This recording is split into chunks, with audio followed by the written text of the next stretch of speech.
નમસ્કાર વિદ્યાર્થી મિત્રો, good evening good evening good evening. Youth વિદ્યાકુલની અંદર હું જિગ્નેશ સર ગોંડલિયા આપ સર્વ વિદ્યાર્થી મિત્રોનું હાર્દિક હાર્દિક હાર્દિક સ્વાગત કરું છું. Chapter number 6 standard 11 science, chapter number 6 કાર્ય, ઉર્જા અને પાવરની અંદર તમારું ખૂબ ખૂબ ખૂબ ખૂબ હાર્દિક હાર્દિક સ્વાગત છે. યુટ્યુબની અંદર જોતા વિદ્યાર્થી મિત્રોને મારું એક નમ્ર નિવેદન છે કે વિદ્યાકુલ એપ ડાઉનલોડ કરો, જે તદ્દન ફ્રી છે. પ્લે સ્ટોર પરથી ડાઉનલોડ કરી શકો છો અને તમે ખૂબ સરસ રીતે સાયન્સ બિલકુલ ફ્રી આખું વર્ષ ભણી શકો છો. અને કોમ્યુનિકેશન પણ યુટ્યુબ કરતાં વધારે સારું વિદ્યાકુલની અંદર થશે. એટલા માટે હું અનુરોધ કરું છું, ઘરકા સ્કૂલ વિદ્યાકુલ અમારી ટેગલાઇન. આવો વિદ્યાર્થી મિત્રો, તમારું સ્વાગત છે. યુથ વિદ્યાકુલ પ્રેઝન્ટ્સ કરે છે સ્ટાન્ડર્ડ 11 સાયન્સ, કાર્ય, ઉર્જા અને પાવર. અને હું છું જિગ્નેશ સર ગોંડલિયા. તો ગઈકાલે આપણે કાર્ય, ઉર્જા અને પાવરની અંદર આપણે ડોટ ગુણાકાર આપણે જોયો, મતલબ કે અદિશ ગુણાકાર અને સદિશ ગુણાકાર જોયા. હવે આપણે થોડીક ચર્ચા કરી લઈએ કે ભાઈ એની વ્યાખ્યા જોવાની છે. ત્યારબાદ કાર્ય ક્યારે ધન મળે, ક્યારે ઋણ મળે અને કાર્ય ક્યારે શૂન્ય મળે એની આપણે ચર્ચા કરીએ. તો કાર્ય વિશે તમામ જે માહિતી છે એની ચર્ચા કરીએ, પછી આપણે કાર્ય ઉર્જા પ્રમેય તરફ જઈશું. તો કાર્ય મતલબ કે વર્ક. ચાલો, તો આ વર્કની આપણે વાત કરીએ છીએ. તો કાર્યની સિમ્પલ ડેફિનેશન, પહેલી જે વ્યાખ્યા છે કે જે આપણા રોજિંદા જીવનમાં આપણે આ મુજબ કે ભાઈ પદાર્થ પર કે આ બળ આપણે હંમેશા એવું વિચારીએ છીએ કે સમક્ષિતિજ દિશામાં લાગે છે, કોઈ એંગલ ઉપર નથી લાગતું. પણ ધારો કે આ સપાટી હોય અને એના ઉપર કોઈ એમ દળનો બ્લોક પડેલો હોય અને જો તમારે એને ખસેડવો હોય તો અહીંયા જો ધારો કે કોઈ એંગલ ઉપર ફોર્સ લાગતું હોય અને પદાર્થનું સ્થાનાંતર આ દિશામાં થતું હોય તો એ ફોર્સનો કયો ઘટક સમક્ષિતિજ દિશામાં સ્થાનાંતર કરવા માટે જવાબદાર છે?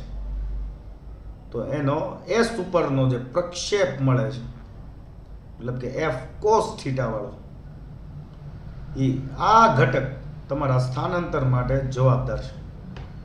બરોબર છે. તો અહીંયા બીજી વ્યાખ્યા કંઈક આવી રીતે બની શકે કાર્યની કે ભાઈ પદાર્થનું સ્થાનાંતર થતું હોય અને સ્થાનાંતરની દિશામાં બળના પ્રક્ષેપને શું કહેવાય છે? એ બંનેના ગુણાકારને કાર્ય થયું એમ કહેવાય. તો અહીંયા હું એમ લખું કે પદાર્થનું સ્થાનાંતર એસ અને તેની દિશામાંના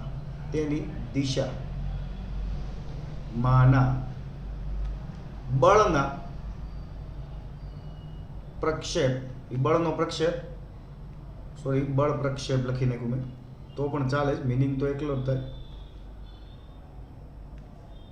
પણ આપણે વ્યવસ્થિત લખી નાખીએ. બળના પ્રક્ષેપ, બળનો પ્રક્ષેપ કોણ છે? તો એફ કોસ થીટા ના ગુણાકારને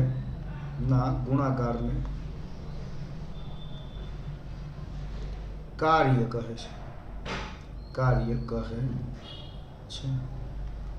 તો અહીંયા જે સ્થાનાંતર થાય છે અને એની જ દિશા, એ સ્થાનાંતરની જ દિશામાંનો જે બળનો પ્રક્ષેપ છે F cos theta, F cos theta અને જે સ્થાનાંતર છે એનો તમને જે ગુણાકાર મળે છે એ ગુણાકાર કાર્ય જેટલો મળે, થયેલા કાર્ય જેટલો. તો અહીંયા ડબલ્યુ બરાબર S into F cos theta થશે, મતલબ કે સદિશ અને સદિશ પરનો પ્રક્ષેપ. તો સમક્રમી છે, મતલબ કે એસ એફ કોસ થીટા લખો કે એફ એસ કોસ થીટા લખો, બંનેનો મિનિંગ એક જ થાય. તો આપણી પાસે આ બે વ્યાખ્યા છે. ક્લિયર થયું? હવે જો આ બંને વ્યાખ્યા હોય તો બંને વ્યાખ્યા પરથી તમને કાર્ય ક્યારે ધન મળે છે, કાર્ય ક્યારે ઋણ મળે છે એની તમે ચર્ચા કરીશું. બરોબર છે? તો વ્યાખ્યા નંબર 1 મુજબ આપણે જોઈએ. વ્યાખ્યા નંબર 1 મુજબ કાર્ય ક્યારે ધન ગણવું, ક્યારે ઋણ ગણવું એની ચર્ચા કરીએ. તો ધન ક્યારે ગણવું એની આપણે ચર્ચા કરીએ. કાર્ય ધન ક્યારે થયું વ્યાખ્યા નંબર 1 ઉપરથી આપણે ગણતરીમાં લઈએ. ધારો કે આ બ્લોક છે અને બ્લોક પર માનો કે આ દિશામાં બળ લાગે છે F જેટલું અને પદાર્થ બળની જ દિશામાં ધારો કે સ્થાનાંતર કરે છે. તો બંનેની દિશા એક છે, બંનેની દિશા સમાન દિશા હોય. કેવી દિશા હોય? સમાન દિશા. બળ અને સ્થાનાંતરની જો સમાન દિશા હોય તો ત્યારે કાર્ય ધન ગણવામાં આવે. ત્યારે એવું આ ધન કાર્યનો મતલબ એવો થાય, એનો અર્થ એવો થાય કે પદાર્થ પર કાર્ય થયું. શું કહેવાય? પદાર્થ પર કાર્ય થયું એમ કહેવાય. બરોબર છે? એમ કહેવાય. હવે કાર્ય ઋણ ક્યારે ગણાય? કાર્ય તમારું ઋણ ક્યારે ગણાય એની ચર્ચા કરી લઈ. વ્યાખ્યા નંબર 1 ઉપરથી મેં શૂન્યની પછી વાત કરશું.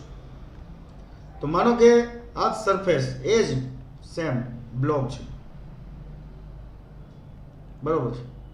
અને એ બ્લોક ઉપર માનો કે બળ આ દિશામાં લાગે છે પણ પદાર્થનું સ્થાનાંતર થાય છે વિરુદ્ધ દિશામાં.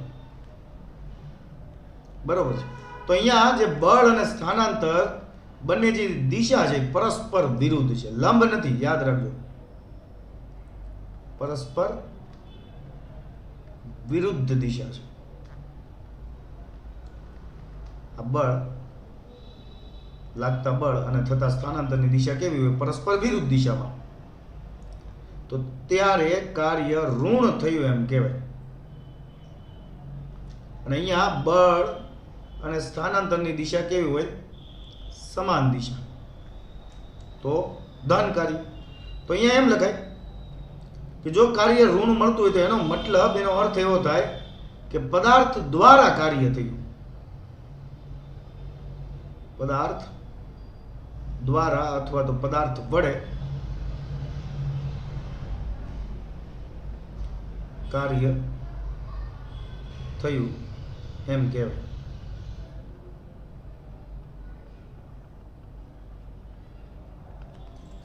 ક્લિયર થયું?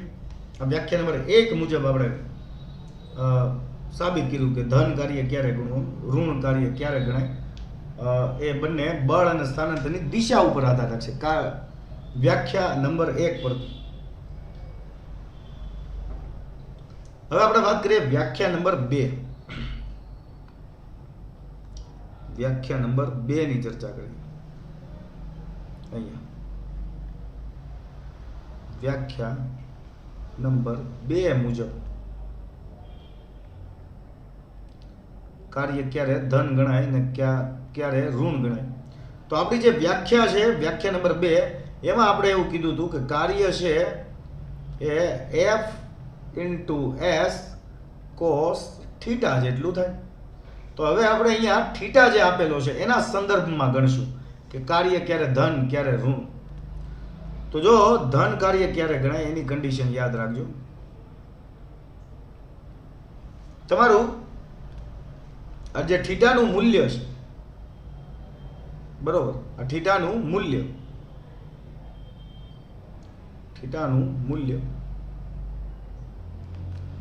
90 હોય, 90 ડિગ્રી. કારણ કે અહીંયા 90 મૂકો તો cos 90 ની વેલ્યુ કેટલી થાય?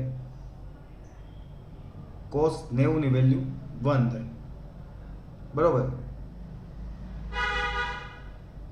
એક મિનિટ, sin 0 0 થાય અને sin 90 1 થાય. તો cos 90 0 થાય. કોસ 90 0 થાય, 1 નો થાય.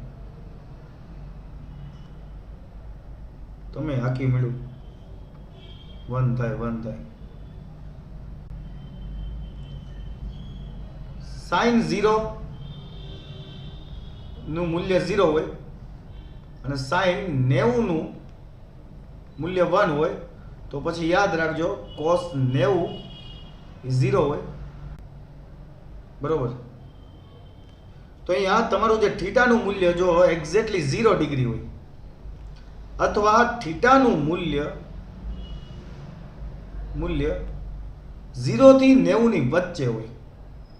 મૂલ્ય છે આ જે થીટા છે એની જે કિંમત છે, બરોબર છે, એ 0 થી લઈને 90 ની વચ્ચે હોય. 90 હોય એવું કહેતો નથી. 0 ડિગ્રી થી લઈને 90 ડિગ્રીની વચ્ચે હોય. તો 0 થી 90 ડિગ્રીની વચ્ચે એટલે પ્રથમ ચરણ. તો પ્રથમ ચરણમાં ધન હોય ત્યારે કાર્ય ધન ગણવું. કેવું ગણવામાં આવે છે? ધન. જ્યારે એંગલ હોય અથવા તો 0 ડિગ્રીથી લઈને 90 ડિગ્રીની વચ્ચે હોય ત્યારે કાર્ય હંમેશા કેવું ગણાય? ધન ગણાય. આ બીજી વ્યાખ્યા મુજબ. ક્લિયર થયું? કાર્ય ઋણ ક્યારે? તો કાર્ય ઋણ તો સિમ્પલ વસ્તુ છે. માનો કે તમારું જે થીટા છે થીટાનું મૂલ્ય એક્ઝેક્ટ 0 થી વિરુદ્ધ દિશા એટલે કે 180 ડિગ્રી હોય, અથવા તો એમ કહેવાય કે થીટાનું જે મૂલ્ય છે,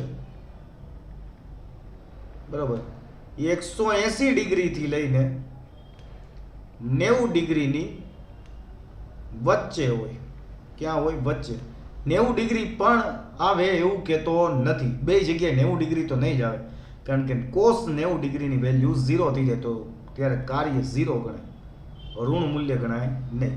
તો ત્યારે આ સમયે જો એંગલ 180 થી 90 ની વચ્ચે હોય, એંગલ બિટવીન 90 to 180, ત્યારે કાર્ય તમારે કે ને એંગલ મુજબ ધન ક્યારે, ઋણ ક્યારે, આ આપણે કમ્પ્લીટલી જોયું. હવે કાર્ય ક્યારે શૂન્ય ગણાય એની આપણે ચર્ચા કરી લઈએ. ચાલો,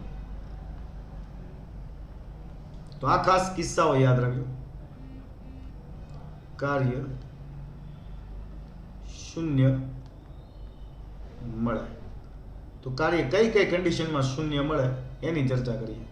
તો એ માટે કાર્યનું તમે આ પર f into s into cos theta, બરોબર છે. હવે એક એક મુદ્દો આપણે ઉપાડતા જઈએ કે માનો કે પદાર્થ પર લાગતું બળ 0 હોય, પદાર્થનું સ્થાનાંતર થતું હોય પણ પદાર્થ પર લાગતું બળ 0 હોય, પેલી રહિત, બરોબર છે, સપાટી જે છે ગતિ કરતો પદાર્થ, ઘર્ષણ રહિત સપાટી પર ઘર્ષણ ન હોવાથી કોઈ વાંધો નહીં રિમ્પલબેન, તમે એકવાર એને છોડી દો તો એ જે કાંઈ વેગ પ્રાપ્ત કરે છે એ અચળ વેગથી ગતિ કરશે. પછી એના ઉપર કોઈ બળ લગાડવાની જરૂર છે એની, કારણ કે ઘર્ષણ રહિત ગતિનો વિરોધ કરતું કોઈ બળ લાગતું નથી. બળ શૂન્ય છે. બળ શૂન્ય છે ત્યારે થયેલું કાર્ય પણ શૂન્ય ગણવામાં આવે છે. નંબર 2, તમે એકવાર બળને 0 ગણ્યું, હવે તમે સ્થાનાંતરને 0 ગણો. બળ લાગતું હોય પણ સ્થાનાંતર 0 હોય તો ટૂંકમાં આપણે એમ કહી શકીએ કે પદાર્થ દ્વારા થતું સ્થાનાંતર s શૂન્ય હોય ત્યારે થયેલું કાર્ય જે છે કાર્ય તમને કેવું મળે? શૂન્ય મળે. તો આમાં એક્ઝામ્પલ શું આવશે? આમાં ધ્રુવીનભાઈ ભીમાણી આપણને એક્ઝામ્પલ કહેશે કે દિવાલ પર તમે જે બળ લગાડો, ગમે એટલું બળ તો લાગે છે પણ ત્યારે દિવાલનું સ્થાનાંતર નથી થતું, તો દિવાલ પર બળ લગાડતા થતું કાર્ય શૂન્ય છે એમ કહેવાય. ત્રીજી ઘટના, હવે તમે એકવાર બળને 0 લઈ લીધું, સ્થાનાંતરને 0 લઈ લીધું, હવે થીટાનો વારો છે. માનો કે થીટા તમારો 0 બનવો જોઈએ, એટલે થીટાની વેલ્યુ 90 ડિગ્રી હોવી જોઈએ. તો કોસ 90 0 ગણાય. ક્લિયર થયું? તો એનો મતલબ કે બળ એ લાગતું હોય સ્થાનાંતરે થતું હોય ને થીટા 90 ડિગ્રી એટલે બળ અને સ્થાનાંતર વચ્ચે 90 ખૂણો એટલે કે બંને એકબીજાને લંબ હોવો જોઈએ. તો જ્યારે પદાર્થ પર લાગતું બળ જે છે બળ F અને બળે લાગતું હોય અને પદાર્થનું સ્થાનાંતરે થતું હોય, તો જ્યારે પદાર્થ પર લાગતું બળ F અને પદાર્થ દ્વારા થયેલું સ્થાનાંતર જે છે પદાર્થ દ્વારા થયેલું સ્થાનાંતર જે S છે એ પરસ્પર લંબ હોય. કેવા હોય? પરસ્પર લંબ હોય. મતલબ કે F લંબ S હોવું જોઈએ. લંબ હોય ત્યારે કાર્ય છે કેવું ગણવામાં આવે? કાર્ય શૂન્ય ગણવામાં આવે. તો સિમ્પલ આનું એક્ઝામ્પલ શું થઈ શકે? અને એ લંબ હોય ત્યારે હંમેશા યાદ રાખવું થીટા તમારો 90 ડિગ્રી હોય, કારણ કે આ બંને એકબીજાને પરપેન્ડિક્યુલર ગતિ. તો આનું એક્ઝામ્પલ અહીંયા આવશે.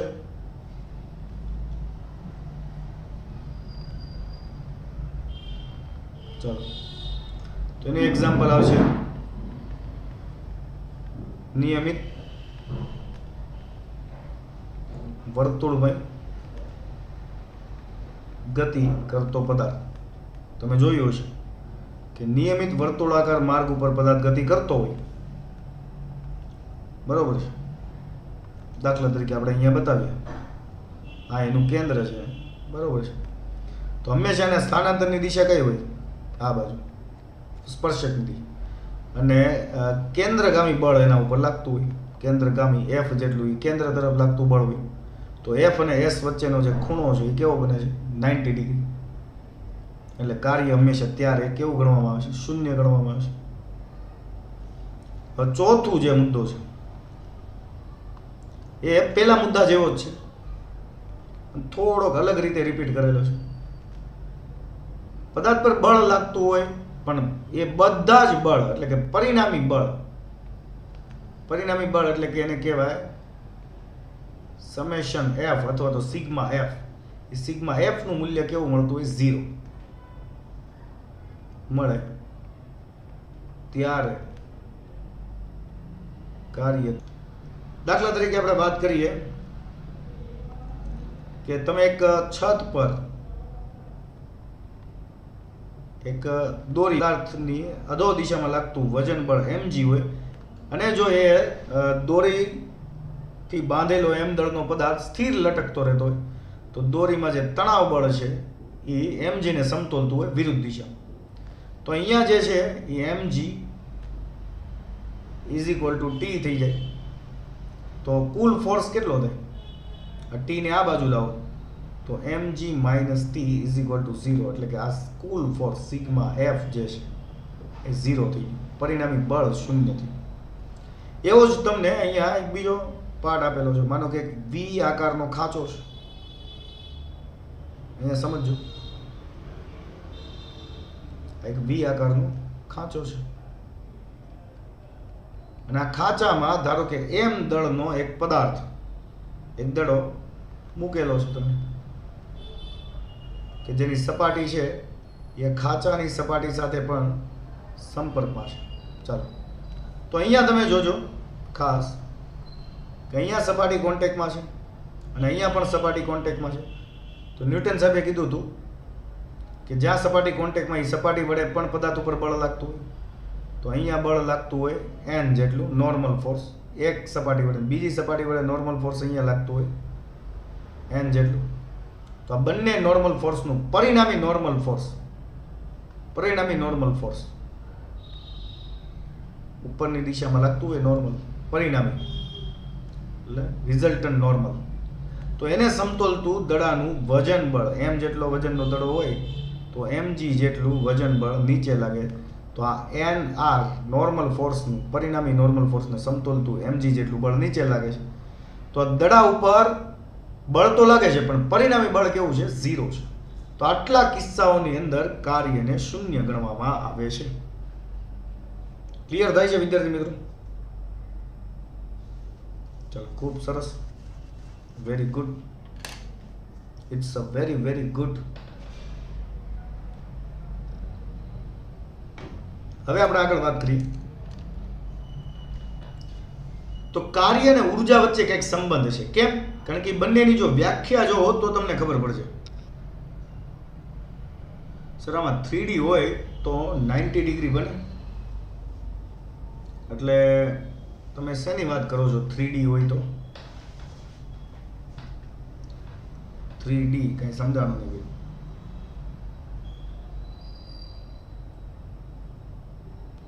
લાસ્ટ એક્ઝામ્પલની અંદર મતલબ કે આ જે V આકારનો ખૂણો છે એને તમે 3D ગણવા માંગો છો, તો 3D હોય તોય પરિણામી બળ તો 0 જ મળે, કારણ કે 3D એટલે તમે એને 3 ડાયમેન્શનમાં V ને રાખો છો, બરોબર? તો એ 3 સપાટીના કોન્ટેક્ટમાં છે. ક્લિયર થાય છે? 3 સપાટીના કોન્ટેક્ટમાં છે. પણ અહીંયા સપાટી 4 બનશે. કેમ? કારણ કે 3 ડાયમેન્શનમાં કોન બને. શું બને? ઓલો આઈસ્ક્રીમનો કોન આવે ને એના જેવો બની જાય. તો હવે 4 સપાટીનું પરિણામી બળ 0 થઈ જાય. ક્લિયર થઈ ગયું? ચાલો, 3 ડાયમેન્શનની અંદર આ જે V આકારનો ખાંચો છે એ કોન બની જાય. આગળ વાત કરીએ. હવે કાર્ય એટલે તમને ખબર છે કે ભાઈ બળ લાગતું હોય અને પદાર્થનું એની દિશામાં જો સ્થાનાંતર થતું હોય તો કાર્ય થયું એમ કહેવાય. અને તમારે જે કાર્ય કરવાની તમારામાં જે ક્ષમતા રહેલી છે એને આપણે ઉર્જા કહીએ. તો કાર્ય કરવાની જે ક્ષમતા છે, તમારી જે સ્ટ્રેન્થ છે કાર્ય કરવાની ક્ષમતાને શું કહેવાય? તંત્રની ઉર્જા કહેવાય. તો ઉર્જાની વ્યાખ્યામાં પણ કાર્ય આવે છે. તો કાર્ય અને ઉર્જા હકીકત જોવા જાવ તો બંને એક જ છે, કારણ કે કાર્યનો જે એકમ જૂલ છે એ જ ઉર્જાનો એકમ જૂલ છે. કાર્યનું જે તમને પારિમાણિક સૂત્ર મળે છે m1L2T -2, તો પછી આનું પણ m1L2T -2 જ મળે છે. બરોબર છે? ક્લિયર થાય છે? વેરી ગુડ જયશ્રી. તો કાર્ય અને ઉર્જા વચ્ચે કંઈક સંબંધ છે, તો ચાલો આપણે સાબિત કરીએ એક કાર્ય ઉર્જા પ્રમેય દ્વારા. કાર્ય ઉર્જા પ્રમેય ની આપણે સાબિતી કરીએ ને આ પ્રમેય છે મોસ્ટ ટાઈમ બી છે. ઘણા બધા એક્ઝામ્પલોની અંદર આ કોન્સેપ્ટનો ઉપયોગ થશે. ત્યારબાદ આનું સૂત્ર છે ખૂબ ઘણી બધી જગ્યાએ ઉપયોગમાં આવશે. તો તમને આપણે વાત કરીએ કે એક પદાર્થ છે, થોડુંક આપણે થિયરી બેઝ લખવું પડશે. કે ધારો કે એક m દળનો પદાર્થ છે, m દળનો પદાર્થ પ્રારંભમાં v0 જેટલા વેગથી ગતિ કરે છે. v0 જેટલા વેગથી ગતિ કરે છે અને ત્યારબાદ એ જેટલા પ્રવેગથી પ્રવેગિત થાય છે અને v જેટલા અંતિમ વેગથી s જેટલું સ્થાનાંતર કરે છે, તો એનો કાર્ય અને ઉર્જા વચ્ચેનો કંઈક સંબંધ છે. તો અહીંયા તમે જોઈ શકો છો કે કે અહીંયા જે m દળનો પદાર્થ છે એ v0 જેટલા પ્રારંભિક વેગથી ગતિ કરે છે, પછી એમાં a જેટલો અચળ પ્રવેગ આવી જાય છે ને એટલા પ્રવેગથી પ્રવેગિત થાય છે, એટલે કે આ પ્રવેગ અચળ પ્રવેગ છે અને એનો અંતિમ વેગ v જેટલો થઈ જાય છે, ત્યારે એ v0 માંથી v વેગ થાય એ દરમિયાન એણે કરેલું સ્થાનાંતર s જેટલું છે.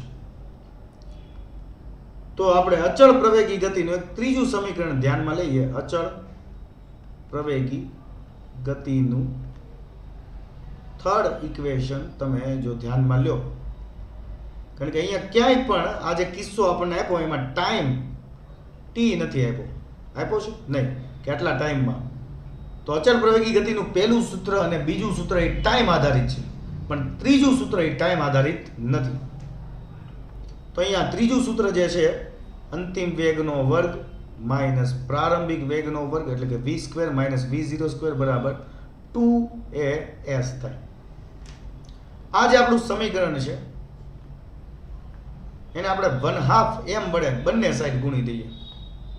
1/2 m વડે બંને સાઈડ બરાબરની બંને બાજુ. તો અહીંયા ગુણો તો આ બેયને 1/2 m વડે ગુણવું પડે અને અહીંયા 1/2 m વડે ગુણવું પડે.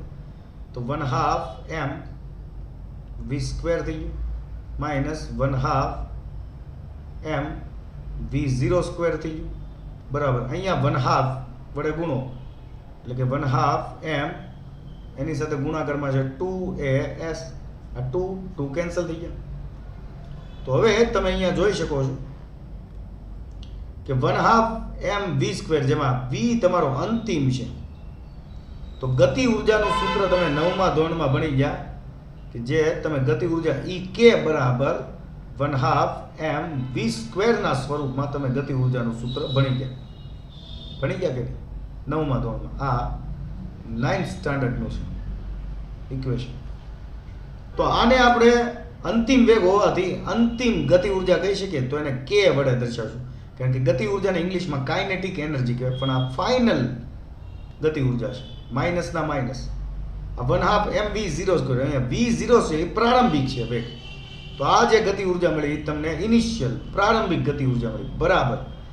બે કેન્સલ થઈ ગયા, તો અહીંયા m a ઇન્ટુ s લખાય, જ્યાં m a બરાબર તો f થાય અને kf માઇનસ k એટલે કે અંતિમ માઇનસ પ્રારંભિક, તો એ મતલબ ગતિ ઉર્જામાં થતો ફેરફાર કહેવાય. તો એને આપણે ડેલ્ટા k વડે દર્શાવીએ. ડેલ્ટા k બરાબર m a બરાબર તો f થઈ ગયું, f ઇન્ટુ s. તો આ સૂત્ર થઈ ગયું f ઇન્ટુ s, બળ ગુણ્યા સ્થાનાંતર એટલે કાર્ય થાય.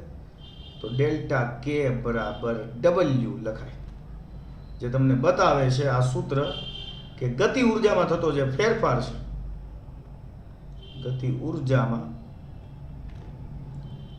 થતો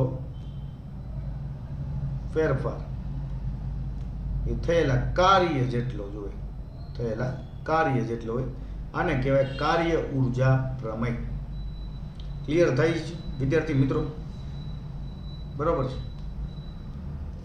ચાલો, તો અહીંયા આપણે વાત કરી કાર્યની. આની પછી કાર્યના જે એકમો છે એની ચર્ચા, અને ગતિ ઉર્જા છે ત્યારે ચલ બળ વડે થતું કાર્ય એની ચર્ચા આપણે આવતા એપિસોડની અંદર કરીશું વિદ્યાર્થી મિત્રો. જો તમને આ વિડીયો ગમે છે તો તમારા વધુમાં વધુ વિદ્યાર્થી મિત્રોને શેર કરો, એમને વિદ્યાકુલ એપની અંદર લાવો. બરોબર, આંગળી ચીંધવાનું પુણ્ય મળશે તમને. તો ચાલો, જય હિન્દ, જય ભારત, અસ્તુ અને સસ્તુ.